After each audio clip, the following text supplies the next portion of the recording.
Welcome to Twisted States, where we take a look week by week, state by state, at some of America's most nefarious killers, elusive cryptids, and bizarre mysteries. I'm your host, Reagan, and this is week 10. Montana was the 41st state to be admitted into the Union on November 8th of 1889. Montana is known as Big Sky Country, the Treasure State, Land of the Shining Mountains, and the Last Best Place. But it has no official nickname. The economy is primarily based on agriculture, including ranching and cereal grain farming. Other significant economic resources include oil, gas, coal mining, and lumber. And they're really starting to get more into tourism these days, with nearly 13 million annual tourists visiting Glacier National Park, Yellowstone National Park, Beartooth Highway, Flathead Lake, Big Sky Resort, and other attractions. Montana is located in the Mountain West subregion of the western United States, bordered by Idaho to the west, North Dakota and South Dakota to the east, Wyoming to the south, and by the Canadian provinces of Alberta, British Columbia, and Saskatchewan to the north. It is the fourth largest state by area, the 17th least populous state, and the third least densely populated state. The western half of Montana contains numerous mountain ranges, while the eastern half is characterized by western prairie terrain and badlands, with more smaller mountain ranges found throughout the state.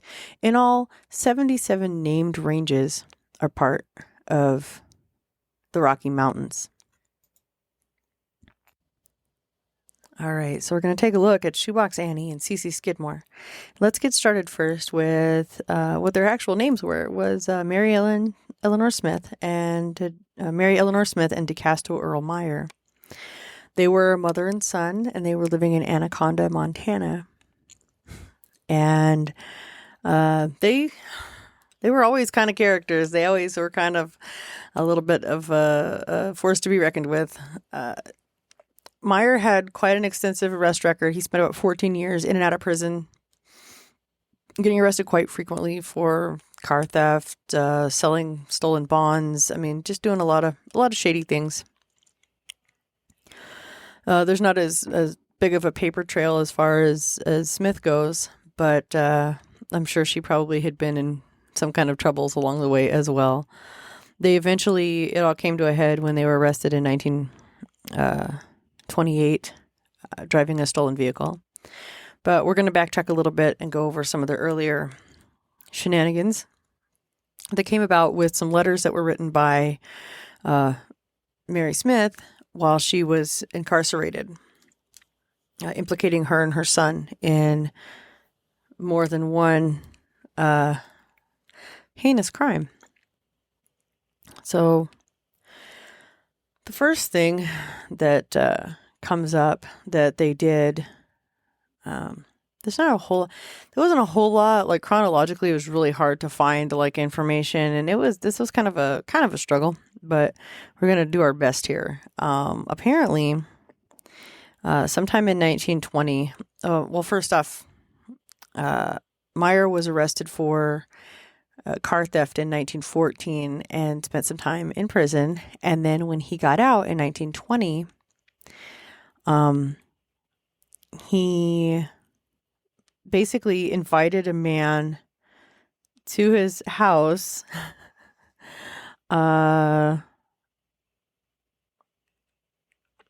He apparently Larson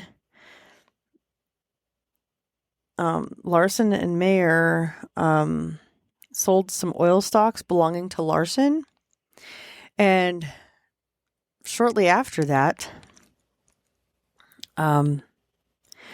really strange. Anyway, but they made the sale together for whatever reason. They went and sold Larson's oil stocks. I'm not sure why or what the point to all that was. And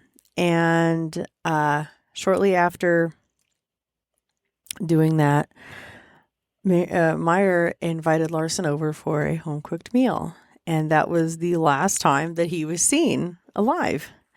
So apparently they invited him to the house on East Commercial Avenue in Anaconda, and his body was never found. So, yeah. And then after that, there was a woman named Dorothy Lacasse that was also invited to visit. And she showed up at their home on East, on the East Commercial Residence, and she also disappeared. Anaconda and Butte police worked on a theory that Larson and the woman had been slain and their bodies chopped up and the flesh destroyed by acid while the bones had been burned or buried, but they weren't able to prove it. But both of those people disappeared under the suspicion of being murdered by these two lovelies. Shoebox Annie, Mary Eleanor Smith, got her nickname Shoebox Annie because she walked around and she was carrying a shoebox full of soap that she used to sell to people. She would show up at their house to visit and she would peddle her soap and not leave until they bought some soap. And she also would steal items from their house and slip them into her shoebox. And she had a pet magpie that also liked shiny things and would steal jewelry and things from people when she went to visit. Yeah. Classy. She also kept her moonshine, which was illegal at the time, in her shoebox. So that's where that nickname came from. And as far as DeCasto, he gave himself all these little fancy nicknames and aliases to try to evade police. But in the end, that really didn't work so well. He ended up unaliving himself in prison after his mom confessed and he knew that he was facing extensive time looking at life in prison for his record and everything that they had done and being a habitual criminal. So, yeah. There was another person named Randall, and I'm not sure if that was a surname or that was, what the deal was. That was the only name given was Randall. That Smith also said that they had murdered, but there was no real information as to why they had murdered him or what the deal was, just that they had disposed of his body in a stone quarry in Idaho. So that one was kind of a mystery. What was their final undoing, though, was in September of 1928, September 14th of 1928. They were pulled over in Oakland, California, and they were driving a stolen car that belonged to one James Eugene Bassett. Now, James Eugene Bassett was nowhere to be found. James Eugene Bassett actually was missing. He was a wealthy Baltimore, Maryland man who was in Seattle, Washington, and they ran into him because he was selling his car. So they reached out to him, invited him to their home, and they were supposed to make the deal and purchase a car. And instead, they convinced him to send a telegraph to his sister. And after he telegraphed his sister in Washington, she lived in another town. I'm not sure the name of it. Anyway, but he sent the telegraph, and then Meyer booped him on the head with a hammer. And Smith said that she left the room. He hit him with a hammer. She came back in. The guy was gurgling, so she stepped out again, and Meyer booped him again to put him out of his misery. And she was very proud of the fact that he didn't let the man suffer. So, yeah, wow. such a polite, guy. What? Anyway, but they took the vehicle, and they got pulled over in Oakland. And in Oakland, when they got pulled over, the vehicle was searched. And in the vehicle, they found a poison gas gun, which I'll get into in just a minute. But they also found paperwork and things that belonged to Bassett. And they were just like, oh, we just bought the car from the guy and whatever. And it's like, well, then why are his personal effects, here? And they never found his body. When she was writing these confession letters later on when they were in prison, she told them that after he was booped in the head with a hammer, they put his body in a galvanized tub, and then Meyer disassembled him with a saw or whatever. And once they got him all pulled apart, put him in bags and disposed of his body north of Seattle in the woods, and then put his head and hands down like a gopher hole or whatever, so it'd be less likely to be found. The gas gun they were in possession of was made by the Pacific Arms Company, a San Francisco business whose president, John Mannerstam of Albany, was convicted of illegal possession of firearms. It was made of a rubber composition with steel-lined chambers and used shells similar to shotgun shells, but much smaller. And with this weapon, detectives said several persons could be killed at one shot, leaving no telltale marks of murder. So you just gas people to death, basically. I've never really looked into that. That's fascinating. Yikes. But yeah, they also, in that car, they also had a scrapbook of different crimes across the country. And I don't know if he was like admiring other people's work or if that was stuff that he had done. Meyer, I'm not sure, but he definitely had a little book, with some memos of things that had gone along the way and happened. Yeah, these people, real fancy, absolutely horrible. They were so bad that even several years later, the reputation of them, they left quite a mark on Anaconda, Montana, and all the way into the 50s. Even though their house had been torn down at that point, a lot of people still avoided the area. And they really considered, those, like where her house was or whatever. She left quite a mark and became kind of an urban legend type person. This crazy woman that,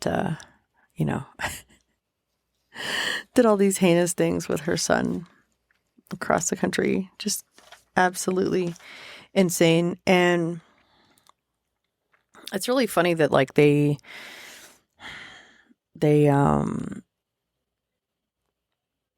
went all this time and did all these things, and it was like everybody knew that they were like really off, but I don't think anybody really like, you know what I mean? Like people like start rumors and whatever, but they really they actually killed people and they actually like dismembered people and got rid of their bodies and stuff. Just absolutely heinous couple of people. Wow. Yeah, so they left quite the mark on quiet little Anaconda, Montana. And that community will never be the same thanks to these two lovelies.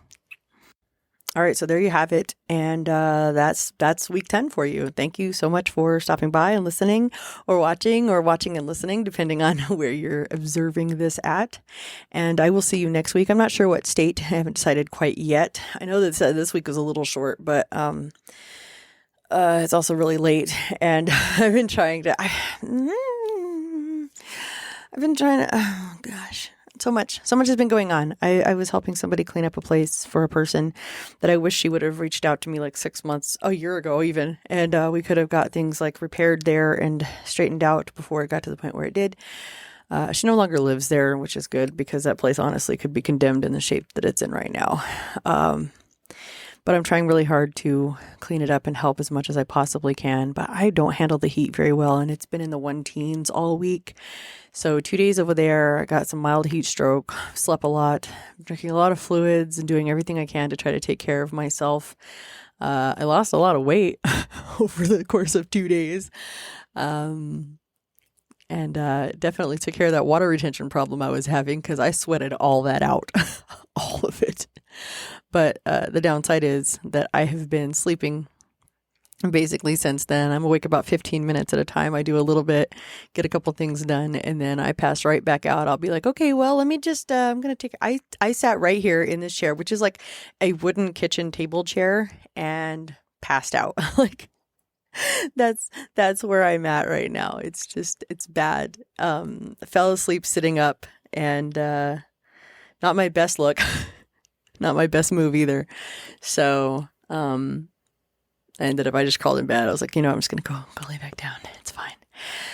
But I'm getting myself together, and hopefully everything will be back on track over the next few days. I can get back to what I was doing because I have a lot of sewing projects that I'm working on and things like that. And a sewing machine that I swear is haunted. Like there's just no way it's not. I can't begin to tell you the strangeness, the weirdness of this thing. But if you check out my Disruptive Girl YouTube channel, you can find out more about that.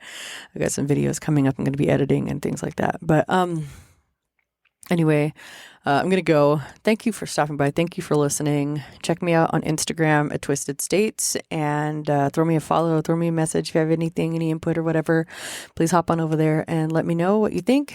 And if you're listening to this on whatever major platform, you can also watch. And I'm finally starting to show my face in my messy room. So if you want to check out my messy room and my messy face, because I didn't put any makeup on today, you can check me out over at Twisted States on YouTube.